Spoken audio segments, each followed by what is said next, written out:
Well, this is going to be fun. Oh, it's going to be a lot of fun. I just learned something new about you that I'm very curious to know the whole Yeah. story about. So I'm sorry for not knowing beforehand, but That's also okay. You didn't text me. I did not text you that. It's No, okay. I didn't tell you.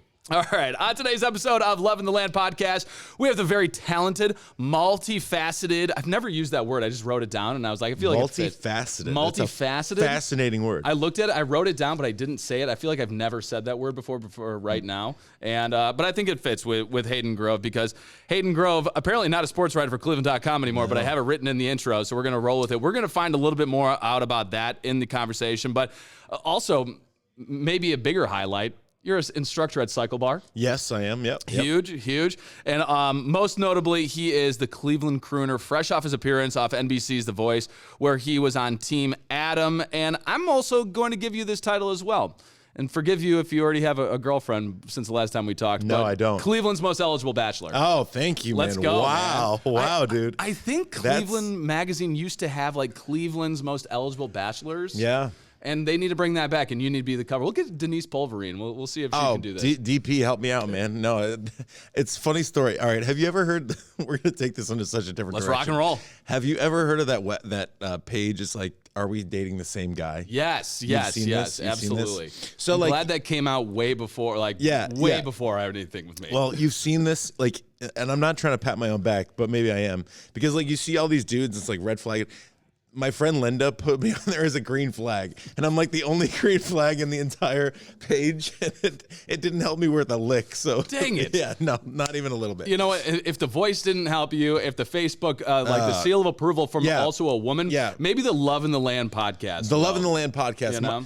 What a name. I know, right? I'm looking for Love in the Land. There you go. Oh, my gosh. This should be sponsored by you. Gosh. Honestly, if you do find love from this podcast, I will just give you the name, and I'll have to find it. Okay, sounds good. Or we could just get like a sponsorship from Tinder or whatever it is. Yeah, you know, Love in the Land. Dude, maybe Bumble or Hinge. It's how I met my wife. And then, exactly. And then also Instagram as well. Just a full millennial love we have here. Yeah, we just took that, and we just took this whole thing and just went off the rails. I'm here for it, though. I love it. Yeah, Love in the Land. The best podcasts I have found are the ones I struggle with. This is a really weird, like in-depth thing for me. Yeah. The hardest question is always the first question is always the hardest question. Yeah. I don't know why. Because you don't want it to be like, I don't know, like I know that's the tone. Yeah, you don't want it to be like scripted. I think, and this is about podcasts in general. I think that like so many podcasts are just like the same. You know what I'm saying? Like they're just like, okay, well, we have a guest here, and here's the question, here's the question, here's the question. It's like, no, just have a conversation, you know? That's absolutely. The best part. And pretend like we're at the what was that dive bar we went to for the Super Bowl? LPP. LPP, yeah. Pretend like we're at LPP, crushing a few beers, having a couple wings. Shout out Lincoln Park Pub. So I threw this Super Bowl party, and it was such a dud. It was such a dud. You know, you can't win them all. And now I know. So in college, I was with my fraternity. We always threw a banging Super Bowl party. Yeah. Like, we had it at a bar. Yeah. People came all the time. Like, it was huge. And I'm like, well, you know, I'm going to try to replicate that here. I think that I slept too much on the fact now that I'm 32 and not 22. Yeah. That's number one. Well, we feel like we're 22. I think what it so. is, you know? Yeah. I feel like there's a lot of 32-year-olds out there that feel like they're 52. 100%. So you don't fall into this camp, but I did hear something the other day that was like, if you're 32 and live in the city, you're 25. And if you're 32 and live in the suburbs, you're 45. And I was like, I do live in the suburbs. But you live in you're an exception to that. Yeah. Because you live like in Crocker Park is like its own city. It is, man. It's like its own city. I'll give it that. So let's start with that. That's where Hayden and I first met. I was like newly into town. This is 2018. I was like trying to make friends. It was like it's really hard for you to make friends, dude. Yeah, I know. It's so hard. You're just not a social guy. You're just not. Yeah, I'm really hateable. I do have a punchable face, but you know, bro. You know, you might be Cleveland's most eligible bachelor. I'm Cleveland's most eligible to be randomly punched in the schnoz. Bro, that's funny.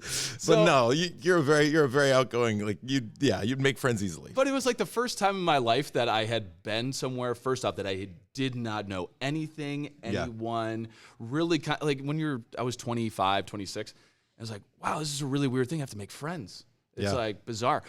So I was in the workout room at Crocker Park. Yeah. And it was just you and I in there, and you like Guys being dudes. Just guys being dudes. Just to get a little sweat, a little testosterone going on over there. Yeah, a little dude sweat.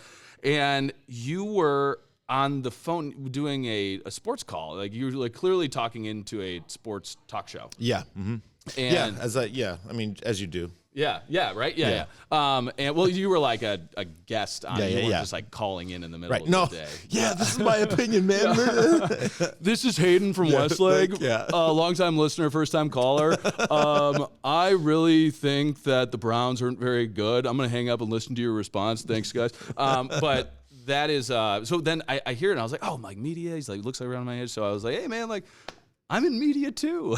And you were like, cool, man. I think we exchanged. We exchanged digits. We got on the phone and now neither of us are in it. How many years later? 7 years later, we're no longer in media. That is, I mean, it's crazy. I never would have thought that I would have gotten out of TV at the time, of course. But yeah, this is a new thing for you. Yeah. Welcome to the other side. Yeah. Thanks. How does it feel? How did all this kind of come about? Because you were with Cleveland.com for 8 years? 8 years? Almost 10 years. Sure. Yeah, no, it was not a bad breakup at all. It was I just felt like if I'm going to do this, like my dream my whole life is to be a singer, and to be a performer. And if I'm going to do this, I got to do this now. I have a degree, so, if things go south, I can always kind of feel like I can go back to it. Sure. Although, do you really need a degree to be in this anymore? I don't know. Also, will journalism exist in 5 years? Is there Elon Musk like break everything and it helps you get in the door, but that's also the thing. I graduated from University of Iowa.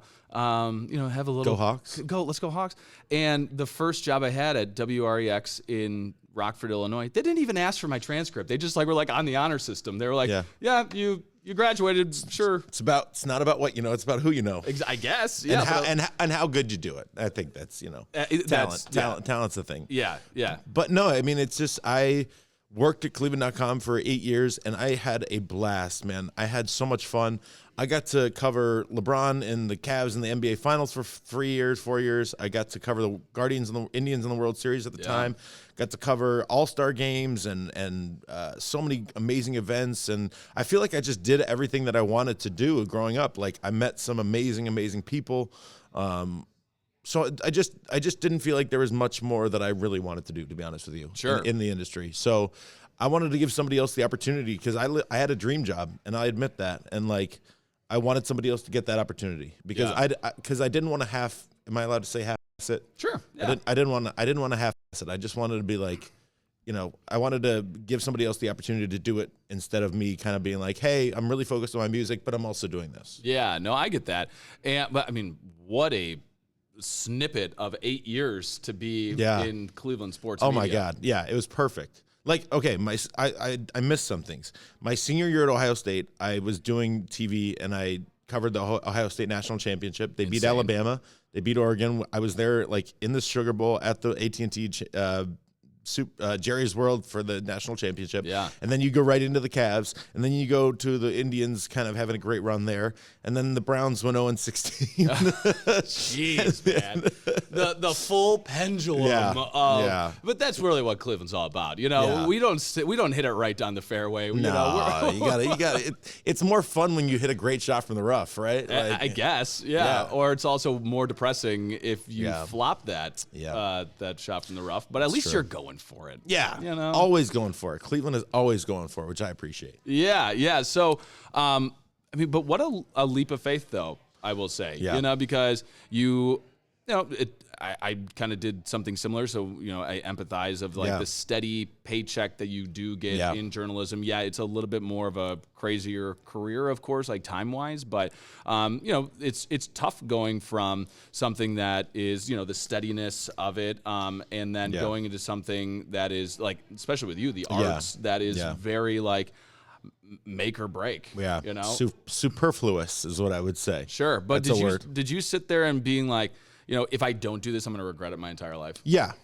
I think that was really it. Like, I think that I the opportunity that The Voice gave me, I was like, you know what? Like, it's never going to be, I mean, hopefully it will be bigger, but like, I think it was, you know, I'm a pretty spiritual person. Like, I think it was God saying like, hey, like, you know, this is the time to dive in. Like, just have faith. Like, that's all it is. I just have faith in His plan. I have faith in myself. I have faith in, you know, just that it's going to be okay. So that's what Sure.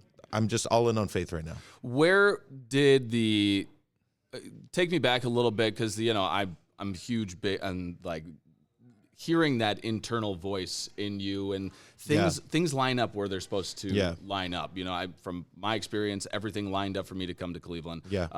And which you met your beautiful wife. You got a great job. 100%. And so, but there was things where it's like, this is just too easy for me not to do this. Yeah. You know, I mean, obviously for you, it had to have been getting the audition for The Voice. Yeah. So, I mean, let's circle back. Yeah. I mean, this story takes a while. Like, well, this podcast has no time limit. Oh, boy. let's go. So let's go back. Like, okay, so 2016, I hadn't been singing at all. Like, I kind of put my music career aside. I meet Mike Petrone at Johnny's Downtown, thanks to Denise Pulverine. Yeah, he kind of reignites the spark, and like, still, I'm kind of like not really doing it. And then, you know, the pandemic comes, and I'm like, all right, like maybe this is the chance for me to kind of. Because I was willing to go out and do live shows where a lot of people are like, you know. Sure. So I was like, you know, this is like my chance. So then just furthermore. Then 2022, then during the pandemic, I get on TikTok. Yeah. Like everybody else. And like TikTok is, you know, I was like very resistant to TikTok because I was like, oh, this is what the kids do, whatever. Yeah. Like F these kids, man. And you then were 28 at the time. I know. I was exactly. I was 28, but I'm like, this is for 15-year-olds. Yeah. But then, you know, I just start like, I was like, what am I going to post on TikTok? I'm like, you know what? I really don't have anywhere where I just post singing videos. So that's what I'm going to do. So I just did that. And like, you know, got an okay following, like 30,000 followers, whatever. And then you did really kind of take off on TikTok for a while. Yeah. And then, you know, one random day in May, I think it was like 2022 in May, you know, Michael Bublé pops up as a follower, and I'm like, oh my God, like that's the wildest thing that's ever happened to me. And then September 2022, he calls me out on stage. I get 45,000 more followers. Wow. And then, you know, we just kind of, then out of the blue, I get a call from The Voice in March of 24. Yeah. Yeah. February, March of 24. Like, didn't audition, didn't have any feelers out there. Yeah. So I get a call, and it's like, oh, like what? Like you want to talk about like something being in place, like so many wonderfully talented people audition for The Voice, and they don't get on for whatever reason. They could be the most talented, but they just don't get on. So I'm like, okay, this is something. And then when I get to Burbank, like I'm still wondering like why they picked me, why they wanted me. Like this is not the kind of music. And then you see who the coaches are, and then Michael's a coach. Totally. And then I'm like, okay, this is all part of the plan, man. So obviously the show didn't go exactly as I hoped. Like I wanted to. I'll admit I wanted to be on Michael's team, of course. Sure, like, yeah. But meeting Adam was amazing, and then you know Adam was a wonderful person. Then I sang with Lucia, and I think she's gonna win the whole show, which is awesome. She's gonna be in the live shows in a couple weeks. So I'll admit I have not watched after they booted you out, and I'm taking a stand against this show. I appreciate that. A lot of crap, man. A lot of people have said the same thing, and I appreciate that. But yeah, no, you just talk about like just the steps. Like I don't know how you can't believe in something that's bigger than this world and this earth, because for me, everything lined up exactly how it's supposed to. Like I never envisioned at 32 that I'd be out of journalism either. Sure. Never. Yeah. No, Never. it's insane. So talk me through. I'm so interested in like the nitty gritty of like TV and like a lot of give me the nitty gritty, baby. You had a brother that did the MasterChef, right? I did. So I got to know a little bit about how these shows work. I will say they were probably like way more deceptive and cutthroat than it sounded like your process was. Yeah, we talked a little bit about this off air or whatever we're doing. Yeah. I think as a viewer, you want things to be like, oh, it's exactly how it plays out on TV. It's like, no, it's still entertainment. They also are smart and they want to make sure that their investment of viewership, I guess I would say, is Yeah. continued to be strong, and that is really surrounded by storylines and, of course, talent, but things like that. But, like, my brother still stands to this day, and you can roll your eyes if you want, because I have people be like, oh, you just wanted your brother to win, and you want to make it. No, I'm not. I don't care. My brother was on the first episode of MasterChef of whatever season it was, and he's like, I have made this dish a million times. They were messing with my oven. And it was like, oh, really? Yeah. And he's like, so I don't know. And I don't, for legal reasons, I made that up. But yeah, I don't know. Interesting. But there's like little things like that. But, take me through the Interesting. nitty gritty of what people might be surprised to know about the voice, the auditions, the whole process. Yeah, I'll go the complete opposite direction. Yeah. It's super supportive. That's and great. everybody, it's one, like the people are, just the contestants, maybe it was just my season, but everybody was supportive and kind and caring, and they really want to foster that atmosphere. And I think it might be in a direct kind of conflict with, there's another singing show out there that's popular on a different network. And I think that they are kind of known for maybe their more, their less friendly ways about like things. Like that's kind of how they started. So I think The Voice wanted to be the complete opposite and wanted to do it like in a really supportive, like even when something doesn't go well in the show or like they don't get a turn, like every coach has something positive to say, and like it's just a very positive atmosphere. So obviously there was a little cattiness here and there between some of the contestants. Like I wasn't involved in that, but like it is what it is. I'm sure that they were really small personalities on the show. Yeah, exactly. Right. Yeah, a lot of like small. Right. So yeah, I mean, it was a really supportive atmosphere. Yeah, it's just stressful though, man. They don't like nothing's ever guaranteed. Yeah.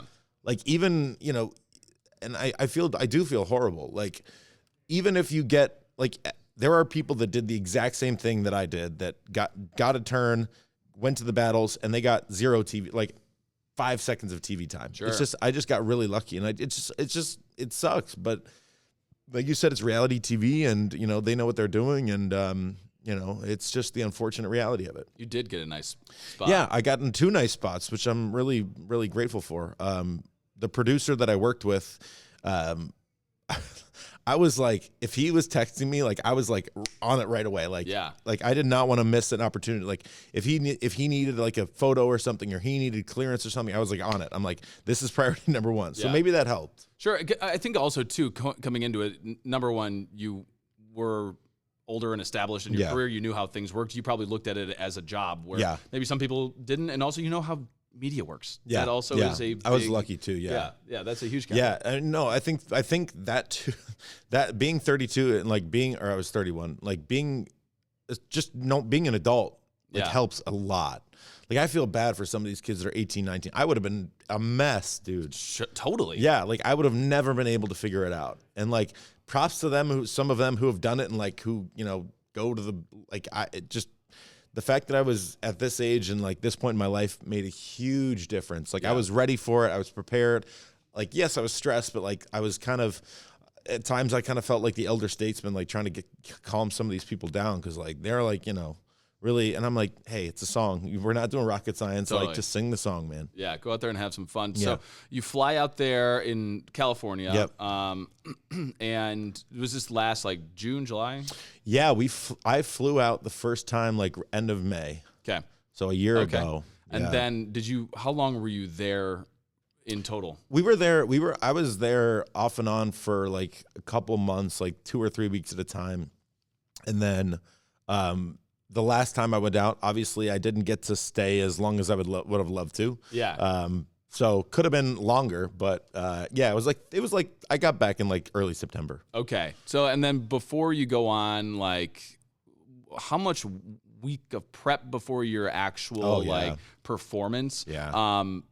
Did you know that you were still going to be singing at that time, that was going to be on television, or are there even like smaller processes of like of auditions beforehand before you make the big thing? I viewed everything as an audition, honestly. Like everything. Like a meeting with, somebody who was handing me my hotel key. Like I was like, oh, that's that's an audition, that's a meeting. Sure. Like every little thing I viewed as like, hey, be professional, be on time, be where you need to be, do what they say. Like, not like super profusely, like, just like, hey, like this is always assume there's a camera on you. Always assume there's a camera on you. Always I mean, it's a good life principle in general. Like, just treat everybody with respect and kindness, no matter what. But like, especially in that environment, you know.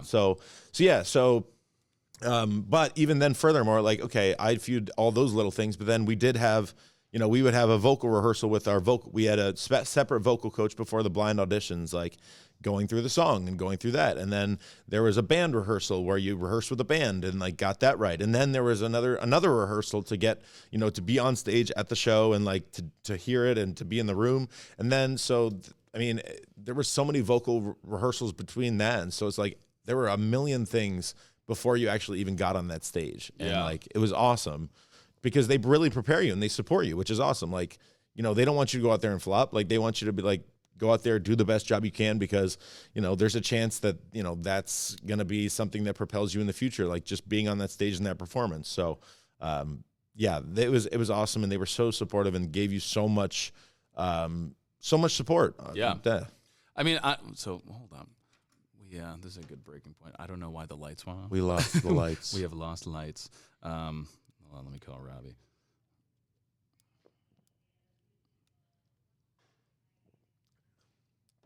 This is what editing is for. Yeah, right. Oh, there they are. Thank you, Robbie. Let there be light. Let there be light.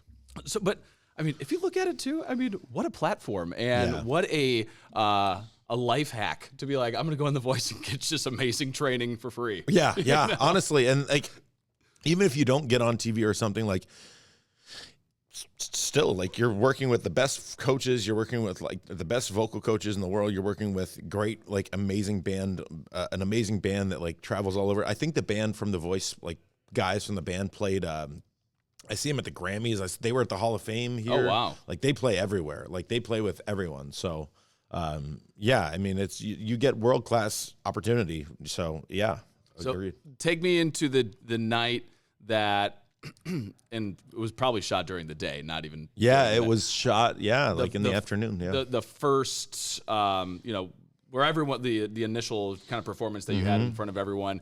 What is going through your head? I mean, talk to me like waking up that day. I mean, were you nervous? And then obviously, I'm sure it probably just, you know, escalated the nerves. Yeah, man. Like, it was obviously nerve-wracking, but I was prepared. Like, I was ready to go. But yeah, I mean, I don't think I slept much the night before. If I did, like, I think we had a really early, I think our call time was like 7 or something. Oh, really? Wow. Yeah. So like, I was up at like 6 or 5 or whatever, and just warming up and getting myself warmed up. They like take you to the studio, and you know, you can eat a little bit. I didn't want to eat that much, like, just because, you know, whatever. Sure. And, yeah, just ribs. Yeah. It's a full, it's a full rack, just like chowing down. Rack of Kansas City ribs. That's the content you get only on Love in the Land. What'd you have for lunch? Ribs. And the cornbread. Yeah, cornbread. Yeah. Course. So So then, like, so you were feeling spry. Yeah, feeling really ready to rock.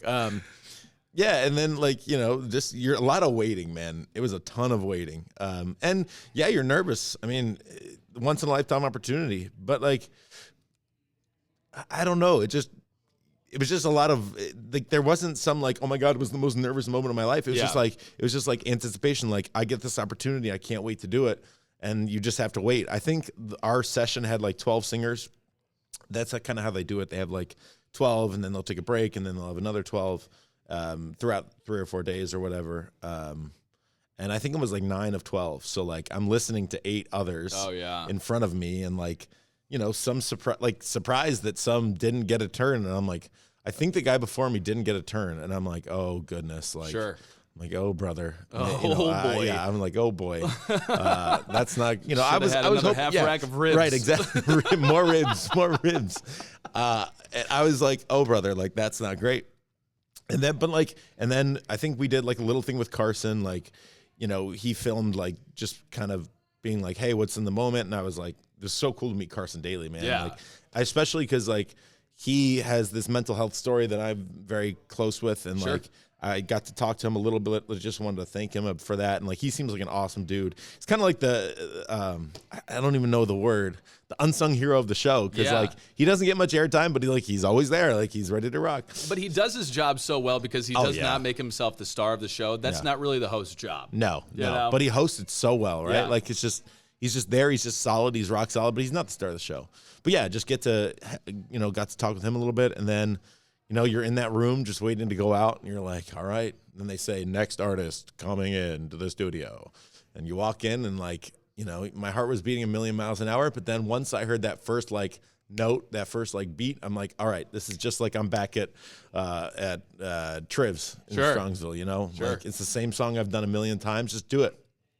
So as I'm singing, I felt like, okay, I started really good. Like I started the way that I wanted to, and they weren't turning. I'm like, oh, okay. Like I thought and like when I looked back and I saw it, they were like, oh, wow, this guy's good, but they weren't turning. Yeah. So it was a while. It was wild. Yeah, it was a while. So I'm just like, all right, I did the first. So I was like, all right, no turns yet. I like went over to the right. I'm like just doing my thing. And then I went over to the left, doing my thing.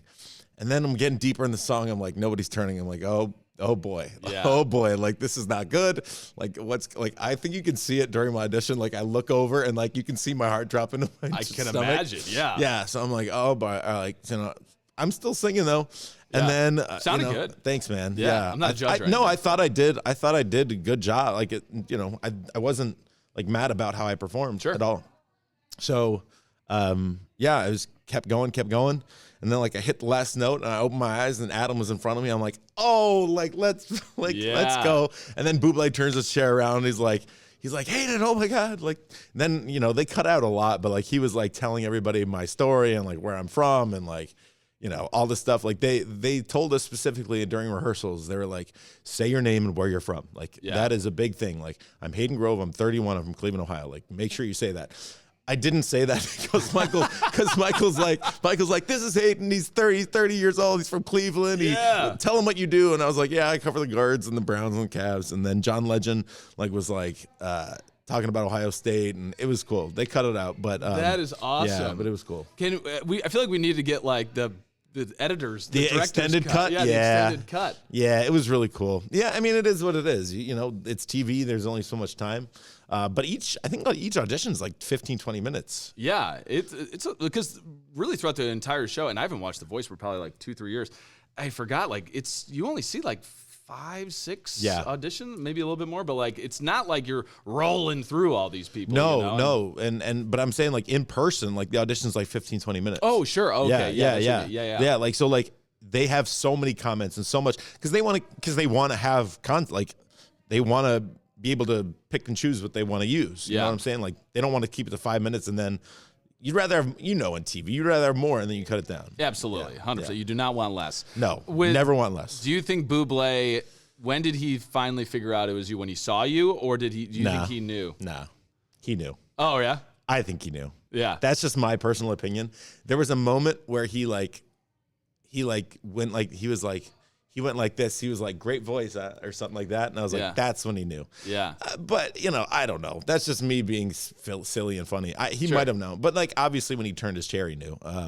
They asked me, like, they showed it. They asked me, they were like, do you think he'll recognize you? And I was like, yes, 100%. Yeah. And they were like, are you sure? I'm like, yes, 100%. Sure. Like, I'm not, like they I don't know if they didn't understand. I mean, he picked you out of a crowd of like 40,000 exactly. people. And and I don't think they were like, I don't think they knew the relationship we had. Yeah. Like, I think they thought like, oh, that's cute. Like Michael saw him on TikTok one time and like, and picked him out in the crowd. That's nice. I don't think they knew like he's been like super supportive and he's, sent a lot of messages and he's really followed my journey. Like, not that we're best friends or anything, but like he cares and he knows. So, like, maybe that was part of it. Maybe they were, like, scared to know how deep it went. Sure. So then you get on Team Adam, of course. Yeah. What is, like, the time that you're spending with him? I mean, how much time are you with him? Not a ton. Yeah. Not a ton. Yeah. I mean, these guys have lives and they have things. And also there's 12 people on his team. Yeah. So, like, not a ton. But, like, in the time you did spend, he was awesome. Like, sure. He was super nice, super kind, and super supportive. Had great things to say, obviously, which was super great. The one thing, I mean, you kind of saw it on the battle episode, like they didn't like we sang the song and they were like, oh my God, that was amazing. Like, don't change it. So we're kind of sitting there like, I have this amazing opportunity to sing for Adam Levine, sing for Kate Hudson. Yeah. And they're just like, you guys are amazing. Like, no notes. And I'm like, I was like, I would like at least one note. Yeah, just give me a note. Give me a note. Give me something. Give me anything. And I think the note was just like, be more confident. And it was like, that's the hardest thing for me to do, man. It's an impossible task sometimes. Do you struggle with confidence like that, especially like in the world that you're in and media and? I don't struggle with the confidence to get up there. Sure. Like that's the easy part. Like I love being in front of people. I love performing to people. I think I struggle with the confidence of like, I belong here. I do a great job. Like I, am the most eligible bachelor in Cleveland. That's true. Like that's the part it is true. That's the part he loves ribs. Yeah, I love ribs. That's the part I struggle with, man. It's like, I'll get up there and I'll do it because I love it. But like, it's like the self-doubt, like, do I deserve to be there? Like, sure. Do I belong there? I don't know. Yeah. And I think everyone, if they're being honest, to a degree, struggles with that. I definitely did early in my career. Yeah. Of like, when you get a new job and things like that, it's like, I'm 25. Do I really deserve to be here? Yeah. And for me, it's like the mental gymnastics of just like lying to myself and be like, you're good. But that also in the back of your mind, you're like, I hope I'm good. Yeah, exactly. That's what it is. It's like, sure. that you can do it. Like, Yeah. at least for me, like, I know I can do it. I know that sometimes I can get up there and I can sing my butt off. Like, I know that sometimes I'm great. But like other times, like I'm at a restaurant and like people are like giving me the eye, like not in a good way. And I'm just like, what am I doing? Like, am I like, but so I think the thing is that if I love it, I'm going to do it. Yeah. You only live one life. And like, that's why I quit my job. I mean, honestly, because I loved that and I loved with a D. But I love this and I continue to love this. And like, this is the thing that I want to do. Like, we only live once. And I spend every day saying like, hey, I'm going to do things that make me happy and I'm going to do things that bring me joy. And I don't care. Like, that's the part where I don't care what people think. Sure. Because I'm the one that has to deal with the happiness, with the joy. Like, I'm the one that gets to enjoy those things, whether you hate it or whether, like, if you hate me, that's fine. But I'm still getting the joy out of doing what I do. Yeah. Also, I don't think people hate you. Well, I appreciate that. Yeah. But like, if you don't like even you don't think I'm talented, you don't think I'm good, whatever. Like, I still get the joy out of it. And the further joy is when they do enjoy it. Yeah, that's absolutely. where I get the most joy. When there are the people that are like, man, you changed my night, or you elevated my day, or whatever. Like, that's the best joy. So that's why I'm going to keep pushing, because that's what I enjoy doing. No matter what you're doing, it's the old adage of like, scroll. If you do something great and post it on TikTok, or you post it on Instagram, post it on Twitter, especially Twitter. There's always going to be, you'll have 100 great comments of like, great job, love this, you're amazing. But then it's always the one where it's just like that. It's just like, oh, this is stupid or whatever. And that's the one you'll focus on. I know, and it's so stupid. It's wild. That's the one you'll focus on. Yeah. Like, of all the amazing comments, the one you'll focus on is one like, there was, for instance, see, this is so bad, but it's so true. There was, I did this like, thank you. I couldn't edit it. I just throw out like an 8-minute thank you video. Sure. And like, all the comments were so kind and supportive. There was one guy, and I remember specifically what he said. He said, "Weren't you the first one eliminated from the show?" And I was like, yeah, I think, I was. I think I was. But also, I was on the show. Yeah, I was on the show, exactly. You can't be eliminated if you're not on the show. That's right. That's right. But yeah, no, I actually was eliminated first. That's my fun fact. That's fun. Yeah, it's a fun fact. Hey, yeah. It's better to have at least some kind of brand along with it, other than being like the fourth person. Yeah, that's no right. one remembers the fourth person. Well, I think on the actual TV, like on the TV side, I think I was like third or fourth. But on the day of, like, I went back. Well, how did that guy know? Was that a producer that's commenting on there? Right. But no, but like, that was the thing that I don't know if I should say this. I don't know if it's like a secret or not, but say it. I'll say it. If they sue me, they sue me. If I die, I die. Yeah. obviously they film it out of order. So the order you see it on television, not the order they do it. Yeah. But the first day of filming, I was the last group of the first day of the battles. And every other person, all 14 or all 12 made it through until my battle. So like not one person went home, whether it was a steal, whether it was a save, not one person went home. So I'm like feeling good. Like, you know, maybe we're just going to go 14 for 14. Yeah. Nope. So I get back and everybody's like partying, like having a good time, like celebrating. And I'm like, yep. I got sent home. This was really fun. Yeah, it's really fun. My girlfriend at the time, my ex, was, you know, she was there and was very supportive, and I was really upset for like 30 minutes, but then I was like, F it, man, I'm never gonna be here again. Let's party. Absolutely. Oh, and I that night I think I ended up with like a Papa John's pizza on my chest or something. Yeah, something like that. What was your celebratory beverage? Oh, just a beer, whatever they had. Yeah. I think it was like because like we couldn't. Well, first of all, I wasn't drinking because I wanted to like really take it seriously and you know, be there in the moment. But also, we weren't allowed to drink but until we made a team, you weren't that part of the show. You're not supposed to drink. Wild. Yeah, I think that's just, you know, because they don't want people acting a fool. And like The Bachelor, they like encourage people to kind of drink. That's a different show. That's a different show. That's a different show. This is buttoned up. It's on NBC. This is America's family show. Okay, it is. It's a family friendly show. Yeah, I mean, kids can watch it, and that's the best part about it. So yeah, it's not The Bachelor for sure. So I'm also kind of surprised that. So you started with ribs and then ended with pizza. You didn't end up with a rack of ribs on. Yeah, no, we have ribs all over, sauce, barbecue sauce all over my face. Yeah. No, yeah. With the white shirt would not have gone well. So, do you think that I'm gonna get ribs tonight? Dude, we have to go. Let's go to Mabel's. let's get some ribs. Let's get a big beef rib from Mabel's. Hell yeah. Let's call. What time is it? 9. It's 10 a.m. Let's get it. It's a Friday. We're recording this. Thursday is rib day at Smoking Rockin' Ribs. Smoking Rock and Roll, dude. Yeah. Shout out Billy Morris, man. Yeah, Billy Morris. Morris. Those ribs go hard. They go hard. Shout out Billy Morris. So, do you think it was a positive, negative to not be picked by Michael and then Adam because it gave you maybe a little bit different perspective of genre? Did it kind of grow you a little bit more, or were you like, I would have rather just like hunkered down with the crooning, that type of, because it is a different way to sing, I guess. No, I'm happy. I think it all worked out in God's plan, and I'm happy that it went down the way that it did. But yeah, no, I know. I think that like Adam gave me a little bit of something different. I kind of wish it was I was kind of hoping for a song that wasn't in the, like, I was hoping for maybe more of like a poppy song to do, because I think like that would have he could have really given me notes. But like the song, I mean, we got a chance to sing one of the most classic songs ever recorded, in front of millions of people, which is amazing. So, but I just didn't think it like showed much more of who I was, which I kind of wish. But that's not Adam's fault. I mean, that he felt like we would sing the song well, and we did. So yeah, absolutely.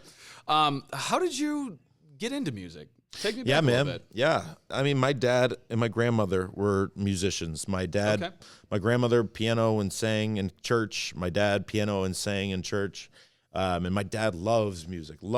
He's a musician by he loves like more classical and more operatic and more like kind of and the standards for sure, but he loves music. So I was born into a musical family in that way. But then like, I don't know, like I think there was one girl, and I'll keep her name out of it because I feel bad. She's a wonderful person. Sure. But in high school, I think I asked her, I was like, what kind of music do you like?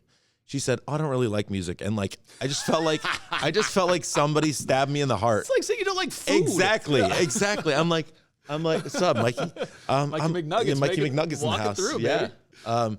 I was like, I had no response. Like, how do you not? Like, music is God's love language to the world. Like, just like puked in her face. Yeah, it doesn't matter. Yeah, right. The ribs came up and out. The ribs were out. The ribs were all over her face. Oh, you were eating ribs back then too. Oh, ribs. Yeah. All lunchtime ribs. I'm eating dinner ribs. time ribs. I'm eating breakfast ribs. I'm eating ribs for lunch. Great movie. What did you have for lunch, Ron? Oh, I had ribs. I had ribs for lunch. Ribs. Yeah, so like music is just like I grew up around people that love music. So I mean, all kinds.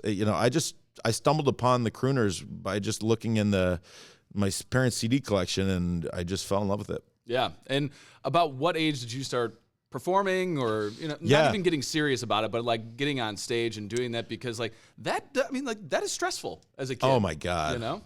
That made this so easy though. Yeah. That's what made it so easy. Like going in front as a kid with, and I have grown. When I was a kid, my confidence issues were way worse than they are now. Sure. Like I wanted to be on the stage because I loved it, but I was so scared. Yeah. So like 3rd grade is really when I started started taking voice lessons, and then they started doing like little talent shows, and I was doing those. Like stepping in front of your friends who are simultaneously the best people and the most vicious people on the planet. Oh yeah, for sure. Like your friends are the people that are like at that age, like at middle school age, kind of. They're pricks. The meanest the meanest people you could ever imagine. Absolutely. The meanest people you could ever imagine. So walking in front of your stage, like, and I was a sports guy. Like I played sports. That's what I did. Like if I wasn't singing, I played baseball. Baseball was my first love. I played football. I played, basketball. So they all knew, like my friends were all sports guys, like all jocks, whatever. But I also had this love for music. So like stepping in front of my friends who were, jocks, and then I was starting to like girls at that point, and like stepping in front of them and singing a song was like the scariest thing. So yeah, like 5th grade, I think, full circle on Adam. My voice hadn't really dropped yet. So I did I loved Maroon 5, and I did She Will Be Loved one time. Oh, nice. Yeah. I got on stage, did She Will Be Loved. In the stars. Oh yeah, man. And like that was scary as heck. And then 6th grade, that's kind of when the reason that I did Mac the Knife on The Voice was because I was falling in love with this genre, and I loved this song specifically, and I was like, you know what, I'm going to sing this song. So I went up in the 6th grade talent show, and like the entire middle school was there. This wasn't just 6th grade. It was like 7th, 8th. So like the older kids. I mean, you're in the big leagues now. That's the big leagues, bro. To the show. That's the big leagues. Johnson Middle School. Yeah, right.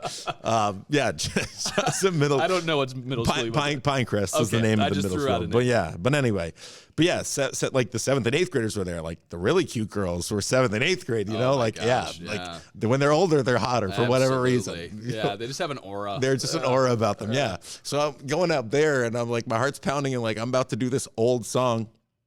And like, I think I did it well enough where people, really enjoyed it. What song did you sing? Mac the Knife. Oh, Mac the Knife. Mac the Knife. This has been your bread and butter. It really has been. But that's they were asking me about what you asked me, like, what's your story? And I'm like, oh yeah, well, I fell in love with this genre, and then I sang Mac the Knife, and that's kind of like when the rocket ship started with the genre. Yeah. So they were like, let's do it again. I'm like, let's do it again. Absolutely. Yeah. But what if you forgot the words? Now that would have been bad. Bruh. Yeah. Bruh. you can those words are imprinted on my heart at this point. Brush your teeth to that song. I did forget lyrics the other day, and like would never.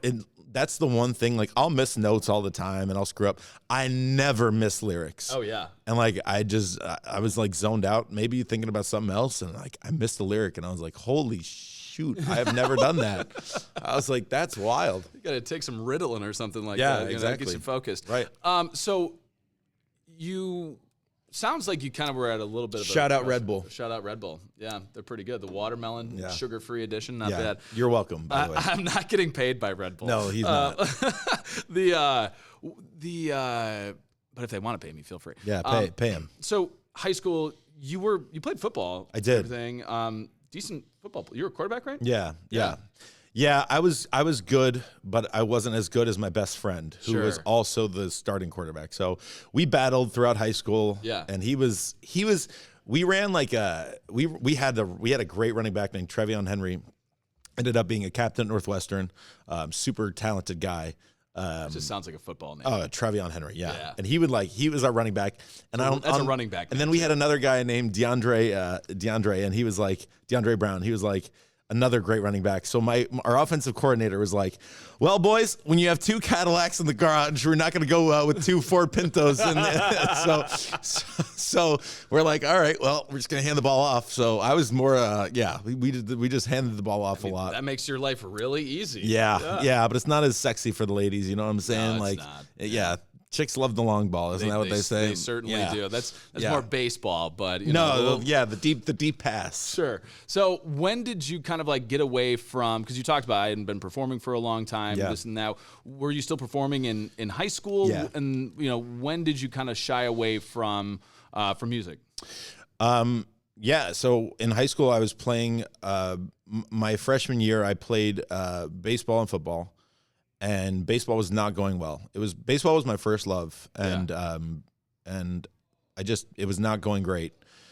And I had a chance to be in the musical, and that was one of the hardest decisions in my life, to quit baseball. I quit baseball my freshman year, or after my freshman year, and I did the musicals. Cool. So I was super involved. Half my year was football, half my year was like musical. Yeah. So then I got to college, but my first year I spent at the University of Miami in Florida. Mm-hmm. I did music. I was on a jazz vocal scholarship, like learning, the ins and outs. Oh, wow. And so my plan was to do music like straight out the get-go. But my mental health was in a really bad spot. I went through some really bad things there. Mm-hmm. I just did not have a good year in Miami. And my dream was to be a Buckeye. I wanted to be, my grandfather brainwashed me to be a Buckeye. I was a Buckeye from birth, man. So and going back, just so people don't know the story, you're originally from Florida. Yes, originally from Florida. Yep. My parents met here. My mom is from Brecksville. My parents met here. They got married here, and then they opened up the Cleveland Clinic, Florida, and my dad was like, we're going to do that. Sure. So why not? Yeah, so I was born and raised down there. We came up here often, and that's how, and my grandpa was my best friend, and we were super close, and he was the biggest Cleveland Guardians, Indians, Browns, Cavs guy. Yeah. And Buckeye. So my parents were very, very skeptical of me going to Ohio State, because they're like, you want to do music? Like, what do you, and I'm like, I don't know that I want to do music anymore. And they're like, really? I'm like, yeah, like it didn't fit at Miami. Like, I think I just need to get this degree and do something else, because my mental was really bad. Mm-hmm. And I was like, and I just saw all these really talented people around me in Miami. I'm like, why am I even trying? Sure. Like, these people are so incredible. Like, I was like, everybody's better than me. Like, all right, this is going to be so out there. So out there. Yeah. Do you or your wife watch Summer House? Oh, absolutely. We are Summer House stans. Are you really? Yeah. So then this is going to make sense to you. Jesse Solomon, I bet. Yes. we went to. That's so embarrassing. I know this. We went to Miami together. No way. Yes. You and Jesse Solomon? Yeah, me and Jesse Solomon went to Miami together. So that was like that is hilarious. Me and him. Yeah, me and him were like Call him up. Yeah, I'll text. I got him on Instagram and TikTok. It's okay, no. But no, I bring him up because that's, the super tall, good looking guy that can sing. I'm like, what am I even like? And then there were these amazing women. I'm like, what am I even doing trying to do this? Sure. That's when my confidence was bad. My mentals were bad. So I was like, all right, I need to something else. So went to Ohio State, and that's when music went away. I didn't sing for probably 4 or 5 years, man. Wow. Yeah, I didn't. Wow. I didn't. I just was so focused on sports, because I thought okay, that's going to be your path. Music wasn't meant for you. Sure. And then God said, no, well, it was just a little detour. That's all. Yeah. No, and you probably wouldn't be here now if you would have stayed on that course. I mean, who knows? But who knows? Yeah. If I stayed in Miami, who knows where I'd be? But also, too, if you play that game, it's just a no-win game. Yeah. Right. It's just, No, but it goes back to comparison. It goes back to what we were talking about before. You just see so many talent.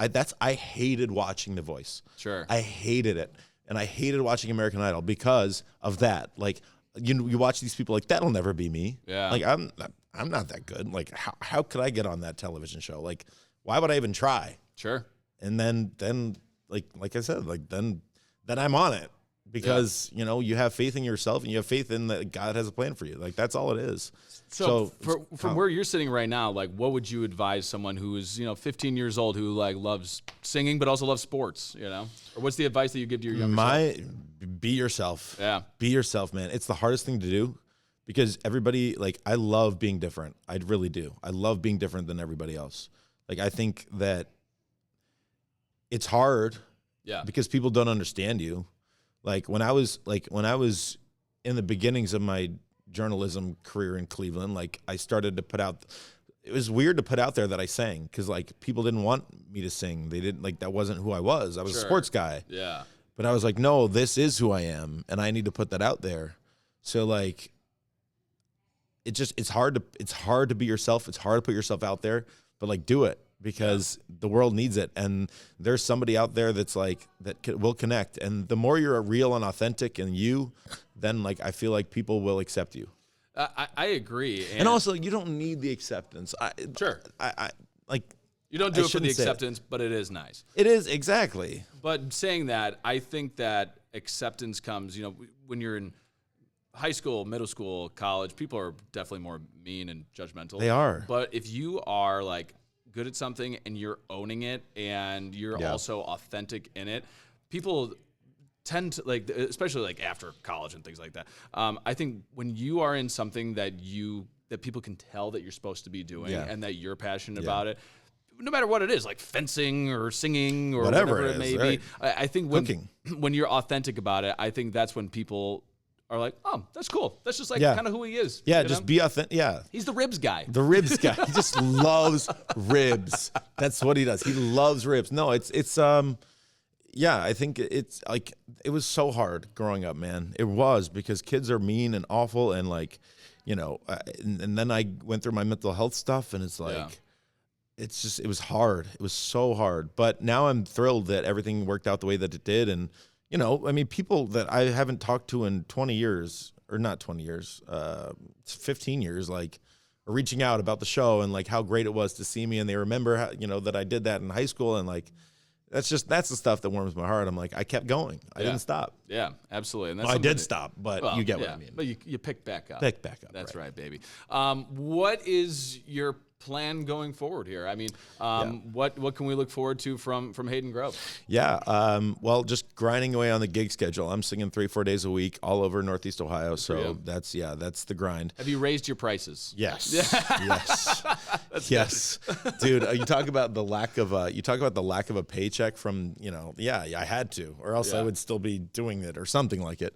But yeah, and then I'm writing music with a couple of people from the show. My friend Ben Fagerstad, he was on season 26. He's also kind of a crooner, but we're writing music that's not really like crooner. Not really crooner-esque. Like, it's kind of like more poppy, but also we'll kind of write whatever comes to our mind. So I'm hoping to get in the studio within the next couple months, hopefully to get a couple singles out by the end of the year. And then, but other than that, just grinding away, trying to get to bigger, better venues, trying to play with my band more. It's just grinding away, like one day at a time, Yeah, no, absolutely. And if you haven't seen Hayden, I mean, he kills it. And thanks. So Hayden did performed at my your wedding, and it was lovely. We did head for the cocktail hour, and glad we got him before The Voice. Because the prices were a little lower. Yeah, we could afford you, which was great. But and then I just saw you play. I've seen you play probably dozen times, something like that. But then saw you play at Market Garden, and I'm not saying that this is a compliment. You sound so good. Oh, thanks, man. You could totally tell that the training that you've had, you've gone from very good to very, very good. Oh, thanks, man. Which is, then get a very, very, very good, and then great, and then awesome. Yeah. You want to keep growing. No, you are great, and you are awesome. No, you want to keep growing though. I mean, I'm taking another great thing about the show, like I told you, I'm writing with Ben, my buddy Ben Fagerstad. He lives out in Washington State. But I'm also taking voice lessons with my buddy Carlos Santiago, who is also on season 27. He's a vocal coach at our Lipscomb University in Nashville. So like, just those littlest connections, like the one-on-one like those have elevated me so much. Like Carlos has helped me so much. So you talk about the growth, like I just want to keep growing. So that's what it's all about. Yeah, absolutely. All right. Let's get to some quick hitters, and then we'll get you out. Oh, let's do it. Yeah? I didn't know we did quick hitters on the level. We do, once in a while. Well, this one's not a quick hitter, but I thought it'd be swipe fun. right, swipe left? No, I'm not that skilled. But I will ask you. Let's do the Mount Rushmore of Cleveland athletes. Oh yeah. So you get 4. We'll do. This is my favorite stuff. We'll kind of do snake draft. Okay. You go first. Oh, we're snaking it. You're involved. No, so I get my own. Oh, you get your own. And then we'll have people vote. Okay. Cool. I get 4. You get 4, but you can't pick the same person as the other. Yeah. Now you'll only take one off the board. Okay. Now you can't take the same person. Got it. Yeah. Okay. We both for example, we cannot both pick LeBron James. Oh. Okay. I get it now. All right. Okay. All right. Go ahead. All right. So I get first pick? Yeah. LeBron James. LeBron James. All right. I'm going to go for the pandering pick. Shador Sanders? No. No. Johnny Manziel. I'm going for Bernie Kosar. Oh, God. I mean, come on. He's been so supportive, man. I love that guy. Doesn't love Bernie Kosar. I love Friend of the show, by the way. Friend of the show. Friend of mine too. Yeah, he's wonderful. Bernie, I love you if you're watching. So much. He's the most one. I'm gonna go on a Bernie tangent. Yeah. He's the most wonderful guy. He's so kind. He's so caring. Like, you know, he's been so supportive. Like, we have a connection with the South Florida thing. Like, that's where I grew up. Yeah, and that's where his daughters kind of went to school and grew up. So we got that going on. But Bernie is just the most wonderful guy. He really is. Cleveland's blessed to have him. He will take the shirt off your back for you, and he'll support anything that you're doing. He will. Yep. He's awesome. He's awesome. All right. So you got Bernie. I got LeBron. Yeah. I'm gonna go with Jim Brown. It's a good one. Okay. I'm going to do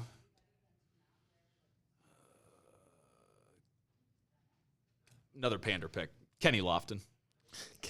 Dude, you're pandering for sure. No, I'm not. Yours is gonna be like the fan favorite pick, and mine's gonna be like the absolute, like the greatest. Dude, I ran into Kenny Lofton a few weeks ago at the Fidelity Hotel, and I just snapped a picture with him. He's cool. He was great. Yeah, and I posted it on Facebook, and it got like 4,000 likes. Oh, dude. Cleveland loves the 90. Anything with the 90s Indians. Nothing will ever be able to live up to. That's what I grew up. That's why I love baseball so much, because I watched the 90s Indians. Like, unfortunately, in 1997, I was 4 years old, and I got my first taste of heartbreak living in South Florida as the Marlins beat the Indians in the 97 World Series. But anyways, All right. So you have LeBron, Jim Brown. All right, I'm gonna go with I'm trying to figure out whether I want to go with like my fan favorite or like I want to go. I'm gonna stay on my track. I'm gonna go with Jesse Owens. Okay, yeah, that's a throwback for sure. I'm gonna go with Jesse Owens. Okay, I like that. Jose. You really are going with the fan favorites. You're trying to tell me that Jose is not one of the best athletes? You know what? In about 5 years, he's going to be. Absolutely. In 5 years, he's going to be. I kind of want to go back and do this over because now I want to go with like the fan favorite picks. All right. Sorry. All right. Well, I got to stay on my track. I'm going to go with Bob Feller. No, that's a good one. All right. I got one more, baby. So I got LeBron, Jim Brown, Jesse Owens, and Bob Feller. So I represented each of the teams. Okay. And Ohio State. Yeah. But you got you got Kenny Lofton. You got Bernie Kosar. You got Jose. Yeah. That's a great little group right there. That's not bad. It's not bad. Let's see. Let's do Joe Thomas. Hall of Famer. Come on. Easy. I won. Yep. You won for sure. Can I do an alternate? Can I do my favorites? Yeah, because also too, what isn't necessarily, and I learned this through the radio. When I would fill in once in a while on Q104. Yeah, Q104. Pop in on Monday. I like when one time they were like, "Who's the most famous people in Cleveland?" We were doing the snake draft thing, and I said, "Who's the president from here? John McKinley. Is he from here? One of the presidents." Yeah. I don't know if he's from Cleveland. I know he's from Ohio. He's from Northeast Ohio, and I did not. Garfield, I think. Yes. James Garfield. James Garfield. Yes. Yeah. Good. The legend. Let's go. The legend. Of course. Most famous people. That's a tough one. Yeah. Oh, there's so many famous people here. We're not going to get into that one. All right. Give your alternative. My alternative one. Okay. Jim Thome is like my favorite of all time. Yeah. Like absolutely. That's my guy. Love like, JT. JT, number 25, my favorite of all time. Kevin Love is also my favorite of all time because of who he is, and so he's going to be in the rafters one day for sure. I'm going to go with Joe Thomas as well. 100%. Amazing dude. Love Joe Thomas. And then I'm going to go with your pick, Bernie. Absolutely. Great. That's like those are my guys. Also all-time like good guy list. Yes. Too. Yeah, yes. 100%. Yes. All right. Kiss, kill, marry. You're going to hate this one. Michael Bublé, Frank Sinatra, or Dean Martin. We're gonna go with the Kiss, Kill, Marry. We can't go with like an alternate version of that. Where I'm all right. I got to kiss one of these guys. All right, fair enough. We'll give him a little forehead smooch. Yeah, we'll say big high five. Big high five. Yeah. No, I'll give him a kiss. It's fine. Kiss in the cheek. Yeah. All right. Kiss, kill, marry. I'm marrying Bublé because it's just he's your guy. Yeah, he's been around. We have a connection. Like I was 5 when Frank Sinatra died. So Oh God, you're gonna make me kiss or kill Dean Martin and Frank Sinatra, brother. It's your choice. I don't want to kill either of them, honestly. In recent years, my appreciation for Dean Martin has grown tremendously. Yeah. Because you listen to Dean Martin, and it's like the things that he can do vocally are like insane. Like I try to do some of the things, and I'm like, oh my God, like how did he do that? Yeah. But we don't need a full dissertation here. But Frank Sinatra, I'm gonna kiss, and Yeah. I'm gonna kill Dean Martin. It's so bad. I mean, that's how awful. How can you kill Sinatra? I know it's on. awful. Yeah. That's awful. All right. Let's see. I have dream interview when I thought you were still in sports, but who Oh, would have been your dream interview? I've done it. I've done it. Who? I've done it. I've interviewed Jim Tomey. I've interviewed. Oh, you mean like a one-on-one? Yeah, I interviewed Jim Tomey. Whatever. Yeah, I think LeBron one-on-one would be awesome. I mean, Yeah. that'd be the coolest thing. But yeah, I mean, like all those guys I mentioned, I've pretty much done. Yeah. Awesome. Love it. All right. You did everything you needed to do. Yeah. Bucket list venue to perform in. Rocket Arena. Oh yeah. Yeah. That would be the dream. Or the Broward Center in Fort Lauderdale where I grew up. So those two, and then I'll throw in a third one. I don't know the name of it now. It used to be the BB&T Center, which we graduated high school there. It's where the Florida Panthers play. Oh, okay. So yeah, so it would be those three, but probably Rocket Arena and the BB&T Center. That'd be badass. Yeah. Dream duo. Dream duo. Singing them Alive, dead. Both. Whatever. Okay, Whatever you want. dead will do Elvis. Yeah. Sweet. Elvis is the king. Yeah. The king. Early Elvis or Early Elvis. or Vegas Elvis. You know, both, but early Elvis. Early Elvis. I mean, that's not. No, I think Elvis in it. I mean, when he, obviously things were a little tough there for him, and it's a really tragic story, actually. Mm-hmm. Bobby Darin also. I would love to do. That would be another dead one. But alive.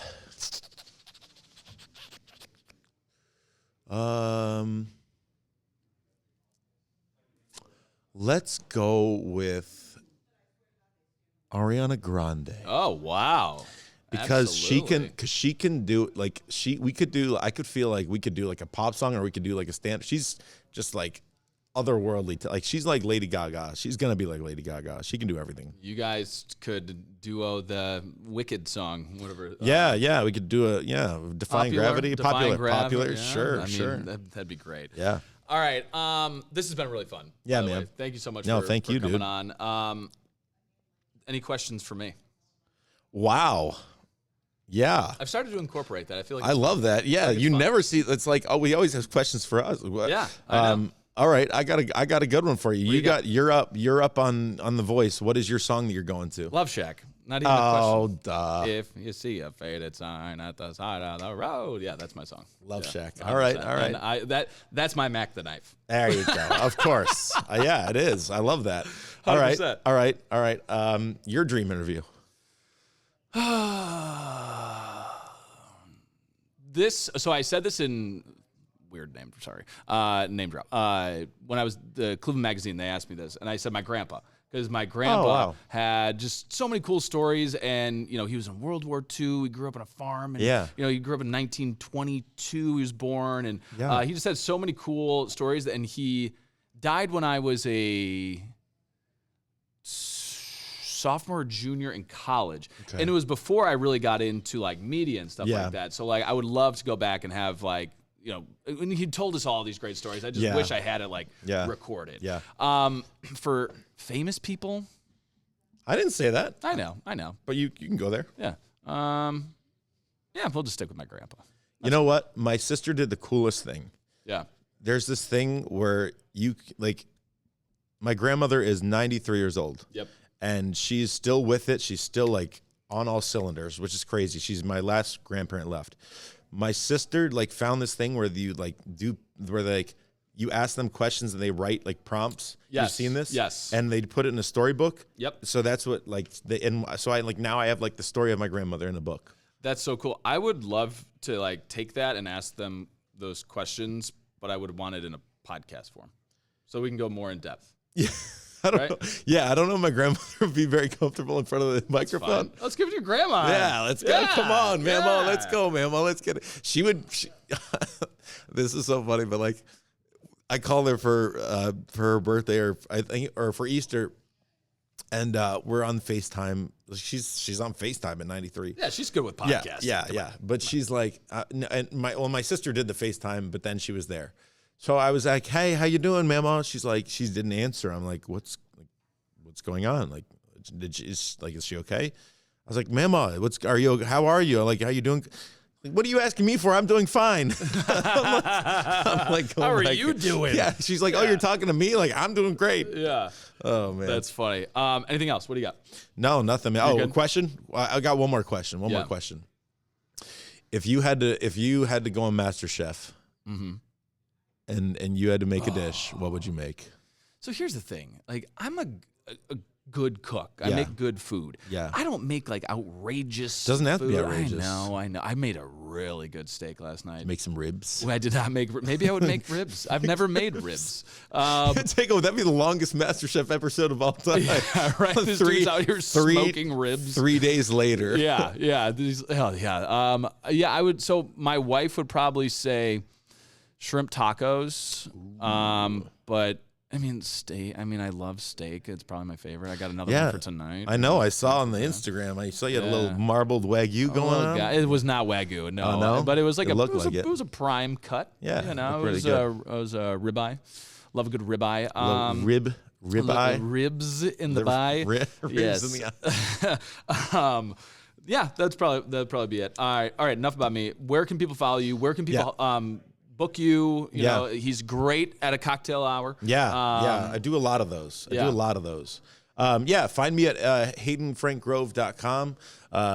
Also, you can email us at haydengrovemusic@gmail.com. I have a bunch of stuff in like the links in my bio. So like I have this thing called a Comey where you can see that there's like videos, there's photos, there's my schedule. My schedule is at haydenfrankgrove.com/events, but also follow me at H_Grove on social media. I feel like my new job as content creator, like just like trying to post content every single day, like something. And some days I'm in a creative rut and I can't really figure something out. So I'll just throw something up. But yeah, I feel like that's part of trying to grow your brand is like content creation, getting something out every day. I know. So so follow me on TikTok, Instagram, Twitter, Facebook at H_Grove. It's all the same. You're the man. You're the man. Dude, thank you so much for coming on. We appreciate you. Let's give it up for Hayden Grove over here, ladies and gentlemen. We appreciate it. I'm going to take that title, by the way. I'm going to use that. I'm going to say Austin Love said I was the most eligible bachelor in Cleveland. And I'm also, you were in Cleveland. You were most interesting people in Cleveland? Yeah. 2020. This year? Oh, 2020? 2020. 5 years ago. 5 years ago. Oh, but then you're still there. They just had some article of like community leader or something. Oh yeah, I saw that. That's awesome, man. Yeah. Well, so, I'm going to take that. It's like most eligible bachelor in Cleveland. Austin Love, Michael Scott. Book it, baby. Book it. Book it. All right. Thank you, dude. I appreciate it. It was so much fun. Thanks. Let's go get some ribs. Yeah, let's get some ribs.